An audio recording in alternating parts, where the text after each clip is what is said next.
Welcome to our channel పంతుల రామమూర్తి.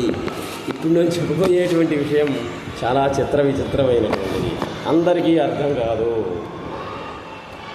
అవధూతలకి, యోగులకి, జ్ఞానులకి, సద్గురు సుబ్రహ్మణ్యం గారు, జిల్లెలమూడి అమ్మ అలాంటి వాళ్ళకి మాత్రమే తెలుస్తుంది. సామాన్య మానవుడికి అర్థం కానే కాదు. ఎందుకంటే ఆత్మతత్వానికి సంబంధించింది. సదా నీవు నేను అనుకో చాలు, అదే మహామంత్రం. నేను అనుకో, నేనైనా నేను అని ఉంటుంది అమ్మ. మాయ ఆమె, జిల్లెలమూడి అమ్మవారు, అందరమ్మ. ఆమెలో దైవశక్తులు ఉన్నాయి, ఎప్పుడూ చూపించలే. ఎవరు పోయి ఏది అడిగినా కానీ అన్నం తినరా ముందు అంటుంది అనమాట. దేవుడు ఉన్నాడా లేడా అనే విషయం నీకెందుకు, హాయిగా పెళ్లి చేసుకో, పిల్లల్ని కానీ వాళ్ళ కోసం కష్టపడు. వచ్చావు కదా నా దగ్గరికి, అందరింట్లోకి పోయి అన్నం తినరా ప్రశాంతంగా ఉంటుందన్నమాట. అది ఆమె చెప్పేది. దైవశక్తులు అవసరమైనప్పుడు మాత్రం చూపించింది అనమాట. అది ఆమె గొప్పతనం.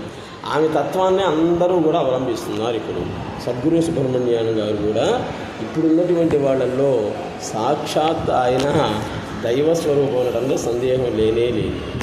రమణ మహర్షి, ఆధునిక రమణ మహర్షి, సద్గురు సుబ్రహ్మణ్యం గారు, వాళ్ళందరి తత్వం ఒకటే అన్నమాట. అదేంటంటే నేనైనా నేను, నాలో నాతో సహా సకలము ఉన్నట్లుంది, కానీ ఉందే లేనే లేదు. ఇంతకెవరు నేను, నాకేది లేదు, ఇంకా నీకెలా తెలుస్తుంది? నాకు నామము లేదు, రూపము లేదు, స్పర్శ లేదు, ఏమీ లేదు. కాబట్టి నా నామము, రూపము, అనుభవము అంతా కూడా నేనే.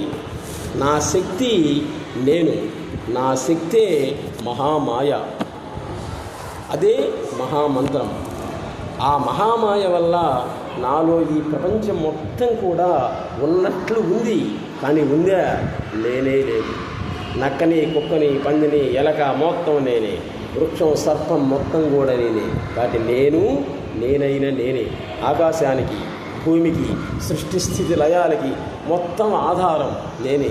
సర్వ మత గ్రంథాలకి ఎవరికైనా, ఏ మతం వాడికైనా, ఏ కులం వాడికైనా ఆధారం ఎవరు? నేనే. ఇంతకు నేనెవరు? ఎవడో నాకే తెలియదు, ఇంకా నీకెలా తెలుస్తుంది? మంటను ఆర్పవచ్చు, చలిని ఆర్పవచ్చు, కత్తులతో దేన్నైనా పొడవచ్చు. నన్ను ఎవడు కూడా ఆర్పలేడు, పొడవలేడు, ఏం చేయలేడు. ఎందుకంటే నేను ఎవడికో తెలియదు, నాకే తెలియదు, ఇంకా ఎవరికీ తెలియదు. నా కోసం శాస్త్రజ్ఞులు కొన్ని లక్షల కోట్లు ఖర్చు పెడుతున్నారు ఈరోజు నన్ను గురించి తెలుసుకోవటానికి. తెలుసుకున్నారా? తెలుసుకోలేరు. ఎందుకంటే నేను ఎక్కడున్నా వాళ్ళలోనే ఉన్నా, వాళ్ళలో ఉన్నటువంటి దాన్నే వెతుకుతూ ఉన్నాడు కాబట్టి నేనైనా నేను.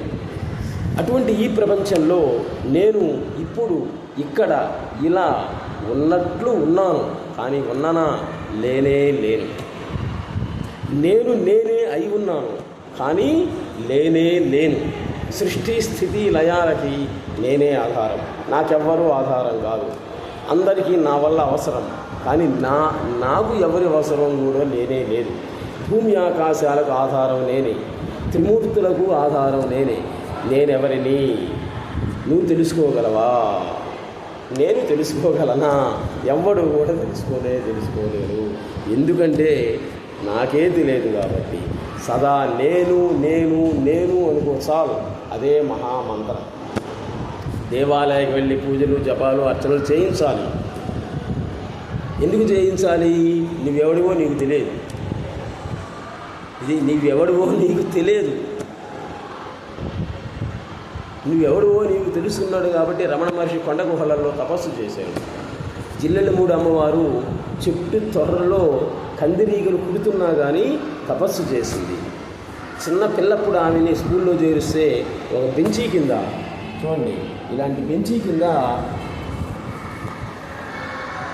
నెల రోజులు భయంకరమైనటువంటి తపస్సు చేసింది, నిద్రాహారాలు లేకుండా. అరుణాచలం రమణ మహర్షి దగ్గరికి జిల్లెలమూడి అమ్మవారు 5 సంవత్సరాల పిల్లప్పుడు వెళితే ఆయన ఏ పాదాలకు నమస్కారం చేసి అమ్మ అందరమ్మ వచ్చావా అన్నాడు.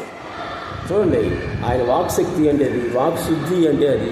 అందరమ్మ నన్ను చూడటానికి వచ్చావని యోగ నమస్కారం చేశాడు చిన్న పిల్లకి. దేశ విదేశాల నుండి వచ్చేటువంటి ఎంతోమంది ముఖ్యమంత్రులు, ప్రధానమంత్రులు అందరూ కూడా రమణ మహర్షికి నమస్కారం చేస్తుంటే ఆ రమణ మహర్షి వాళ్ళందరి ఎదురుగా 5 సంవత్సరాల పాపకి అనసూయ మహాదేవి జిల్లెలమూడి అమ్మవారికి ఆమెకి నమస్కారం చేసి అమ్మ అందరమ్మా అన్నాడు అనమాట. వాక్ శుద్ధి అంటే అది, అందుకని ఆమె అందరమ్మ అయిపోయింది. ఆమె జపించేటువంటి మంత్రం ఇదే, నేను నేను నేను. నువ్వు చేయగలవా? నేను చేయగలనా? ఎవరు చేయలేదు. అందుకే సద్గురు సుబ్రహ్మణ్యం గారు చెప్పేది, దేవాలయాలకు వెళ్ళు, పూజలు చేయి, మసీదులకు వెళ్ళు, నమాజ్ చేయి, ప్రార్థనలు చేయి, కానీ నువ్వెవరో తెలుసుకో అని అంటాడన్నమాట ఆయన. అది ముందు నీవెవరు అసలు ముందు తెలుసుకో. నేను మా అమ్మ కడుపులు పుట్టాను, మా అమ్మ మా నాన్నకి నేను పుట్టాను అంటావు. అంటే ఒకటి ఉంది కాబట్టి నేను అనేది వచ్చింది. అంటే అర్థం ఏంటి? నువ్వు పుట్టక ముందే నేను అనేది ఉంది. నువ్వు పుట్టక ముందే నేను అనేటువంటిది ఉంది. ఆ నేను అనేటువంటిది ఏదో తెలుసుకోవాలని అంటారు. ఇటువంటి ఆధ్యాత్మిక విషయాలు ఎన్నింటిలో కూడా సద్గురు సుబ్రహ్మణ్యం గారు ఈరోజు సామాన్య పరిభాషలో వివరిస్తూ ఉన్నారన్నమాట. ఆయనకి జిల్లెలమూడి అమ్మవారి యొక్క దైవశక్తి, రమణ మహర్షి యొక్క తపోబలం, వీరబ్రహ్మేంద్ర స్వామి ఆయన మనవరాలు ఈశ్వరమ్మ, ఆయన శిష్యుడు ఈయన శంభు గురుస్వామి, వీరయ్య గారు, హిమాలయ తాతగారు, వాళ్ళందరి కూడా తపోశక్తి ఈయన దగ్గర ఉంది, సద్గురు సుబ్రహ్మణ్యం గారి దగ్గర. దాంట్లో డౌట్ ఏమీ లేదు. లేకపోతే నేను ఎక్కడో వినకొండలో నుంచి 3-4 వేలు ఖర్చు పెట్టుకొని ఆయనతోటి 2 నిమిషాలే మాట్లాడింది, ఎక్కువ మాట్లాడలేదు. 2 నిమిషాలే. 2 నిమిషాల కోసం 5-6 వేలు ఖర్చు పెట్టుకొని ఎందుకు పోయా? ఈరోజు పల్నాడు జిల్లా వినకొండలో కొన్ని వందల మంది ఆయన దగ్గరికి వారం పోయి వస్తున్నారన్నమాట. ఏం లేదు, పోతారు, నమస్కారం చేసి వస్తారు అంతే. నమస్కారం చేయడానికి అంత దూరం పోవాలా? మరి దేశ విదేశాల నుంచి లక్షలు పెట్టుకొని ఎందుకు వస్తున్నారు శ్రీకాళహస్తి? జిల్లెలమూడి అమ్మవారి దగ్గరికి పోయి ఎందుకని భోజనం చేసి వెళ్ళిపోతున్నారు వాళ్ళు? రమణ మహర్షి ఆశ్రమం దగ్గరికి పోయి ఎందుకని కొన్ని లక్షలు పెట్టుకొని అక్కడ పోయి పూజలు పునస్కారాలు చేస్తున్నారు? వాటి ఏదో శక్తి ఉంది, మానవాతీతమైనటువంటి శక్తి ఉంది. అది ఎక్కడుంది అంటే నీలోనే ఉంది. నీలో ఉన్న శక్తి నువ్వు తెలుసుకుంటే ఈ అన్యాయాలు, అక్రమాలు, అఘాయిత్యాలు, అవమానాలు ఎందుకుంటాయి? ఉండవు. అది మనం తెలుసుకోలేము. కుక్కతోక వంకరా, నువ్వు తెలుసుకోవడం అనేటువంటిది కష్టం. అందుకు మనం దేవాలయాన్ని సందర్శించాలి, హోమాలు, యజ్ఞాలు, జపాలు, తపాలు చేయించాలి. తప్పదు మన శరీరం పోయేంతవరకు. దేహం ఉన్నంత వరకు కూడా సందేహం అనేటువంటిది తప్పదు. ఈ సందేహం పోయేది ఎప్పుడు? ఈ శరీరం పోయినప్పుడు. ఇంకా దురలవాట్లు అంటాం మనం, బీడీలు తాగటం, సిగరెట్లు తాగటం, మందు తాగటం. అవి ఏంటంటే అవి వస్తుంటాయి, పోతుంటాయి. ఎప్పుడు పోతాయి? నీ దేహం పోయినప్పుడు పోయేది. మధ్యలో మానుకున్నా ఏంది మానుకునేది? అయ్యప్ప స్వామి దీక్ష తీసుకుంటాడు, సిగరెట్లు, బీడీలు, మందు మానుకుంటాడు. మళ్ళీ దీక్ష అయిపోయిన తర్వాత కొండ దిగుతాడు, మళ్ళీ బిగించాల్సిందే సీసా. ఇది కాబట్టి అలవాట్లు అనేటువంటివి అవి ఏమిటి? వాటి దురలవాట్లు అనేటువంటివి ఏమిటి? మన దృష్టిలో దురలవాట్లు, వాళ్ళ దృష్టిలో అవి కాదంతే. చూడండి, మనకు ఎంత మంచి చేసినా కానీ ఒక చిన్న చెడు చేసాడు అనుకో, మనం ఏం చేస్తాం? అబ్బాయి యజమానాలు చెడు చేశాడంట అంటే చేసినవన్నీ పోతాయి. అదే దైవం దృష్టిలో మాది రివర్స్లో ఉంటుందన్నమాట. 100 చెడు చేసి ఒక్క మంచి పని చేసామనుకో, ఆయన వాడిని కరుణిస్తాడు. ఇప్పుడు చంద్రుడిలో, పౌర్ణమి చంద్రుడిలో తెల్లగా ఉన్నాడు, కానీ మధ్యలో మచ్చ ఉంది. మనం ఎంతపడి ఆ మచ్చే చూస్తాం అన్నమాట, మంచి కనపడదు.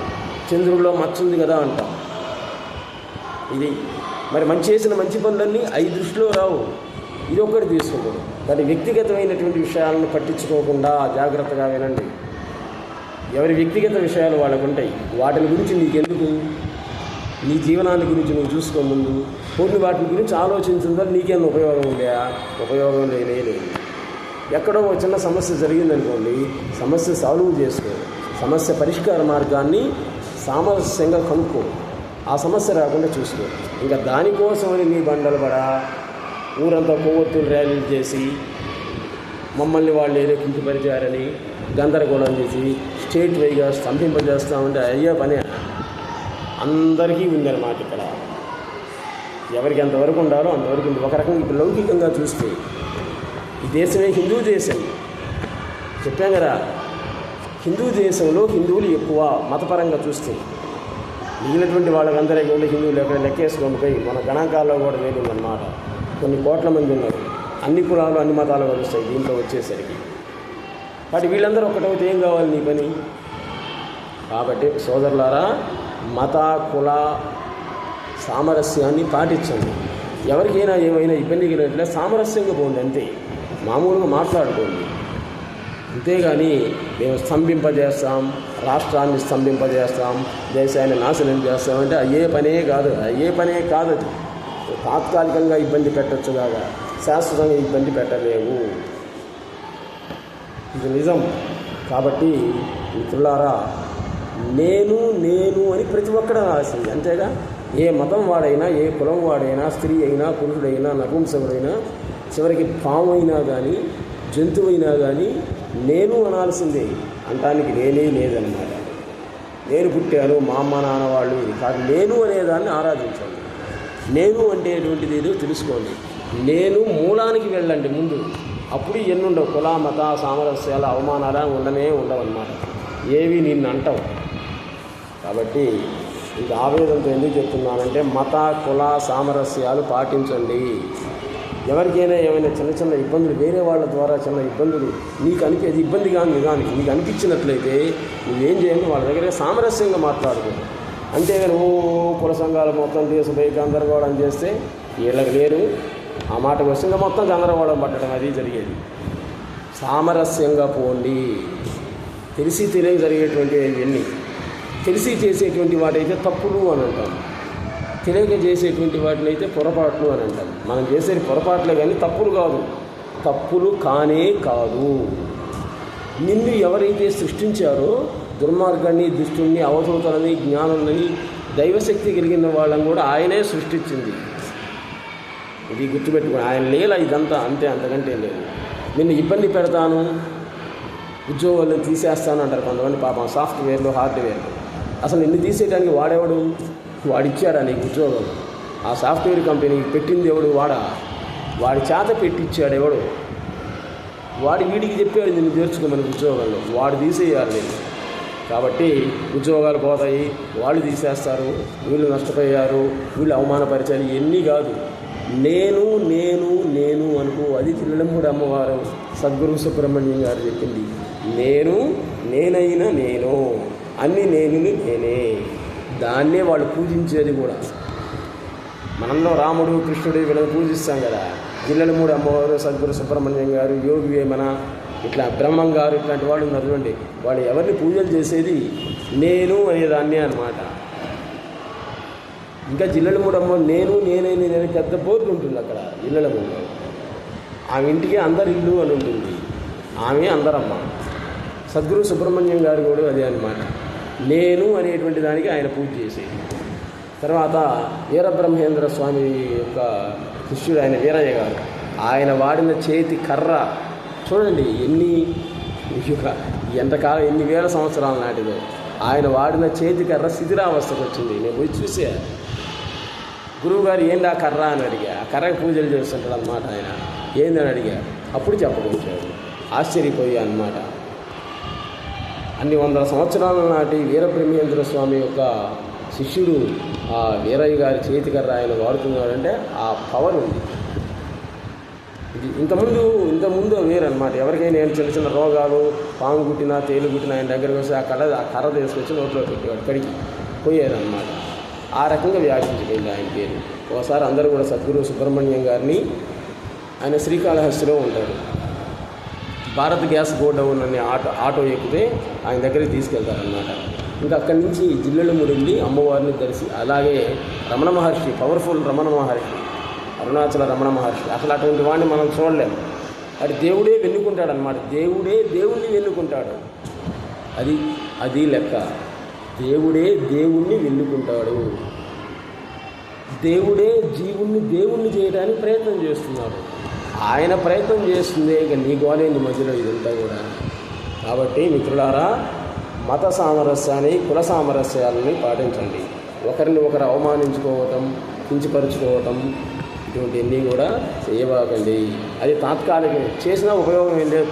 తాత్కాలికమే కానీ శాశ్వతంగా ఎవరిని కూడా ఇబ్బంది పెట్టలేదు. ప్లీజ్ సబ్స్క్రైబ్ అవ్వదు మన ఛానల్ పుల్లా బంధుల మన వీడియోలన్నీ కూడా మానసిక ప్రశాంతతకు సంబంధించినవే. ప్రతి ఒక్కరు ఎల్కేజీ దగ్గర నుంచి యూకేజీ వరకు పిల్లవాడికి మనశ్శాంతి లేదు, మనశ్శాంతి లేక అల్లాడుతున్నారు. అటువంటి వాళ్ళకి మానసిక ప్రశాంతిని కలిగించడానికే ఈ ఆధ్యాత్మికాన్ని మనం ఎన్నుకున్నాం అన్నమాట. జిల్లెలమూడమ్మ, రమణ మహర్షి, సద్గురు సుబ్రహ్మణ్యం గారు, వీళ్ళ చరిత్ర మనం చెప్పేది. దీనివల్ల నాకు ఉపయోగం ఏంటి? మానసిక ప్రశాంతత అంతే. పిల్లలకు పాఠాలు చెప్పడం అయిపోయిన తర్వాత ఖాళీగా ఉంటే ఒక 5 నిమిషాలు తీసుకొని మీకు తెలియజేస్తూ ఉన్నాం అన్నమాట. కాబట్టి ఒకరిని ఇబ్బంది పెట్టవాకండి. నమస్తే. ఇలాగ రోజుకి 1-2 వీడియోల కంటే ఎక్కువ చేయరు, ఎందుకంటే నాకు వర్క్ ఉంది, స్కూల్ పిల్లల వర్క్ ఉంది అన్నమాట. కాబట్టి ఎక్కువ చేయలేము. ఇంతకుముందు ఎక్కువ చేసి 10-15 రోజుకి 1-2 కంటే ఎక్కువ చేయలేము అన్నమాట. కాబట్టి మన వీడియోలన్నీ కూడా ఉదయాన్నే 6:30 అప్పుడు కానీ, లేకపోతే సాయంత్రం కూడా అన్నం తర్వాత టీవీ కట్టేసి చూడండి. మీకు మానసిక ప్రశాంతత అనేటువంటి తప్పనిసరిగా జరుగుతుంది. ఎన్నున్నా ఉపయోగం ఏముంది? అందం ఉంది, మందం ఉంది, డబ్బు ఉంది, పెద్ద బిల్డింగులు ఉన్నాయి, 100 పొలాలు ఉన్నాయి, కానీ ఉపయోగం ఏముంది?